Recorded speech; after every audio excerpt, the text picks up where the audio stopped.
E minor, hakaza A minor, hakaza D minor,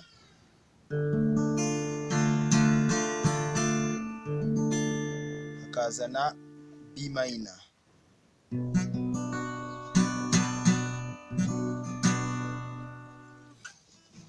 A minor, E minor, G, D,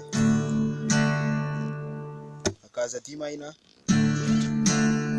A minor, C, G, hakaza B minor, F sharp minor, D, and A. Thank you.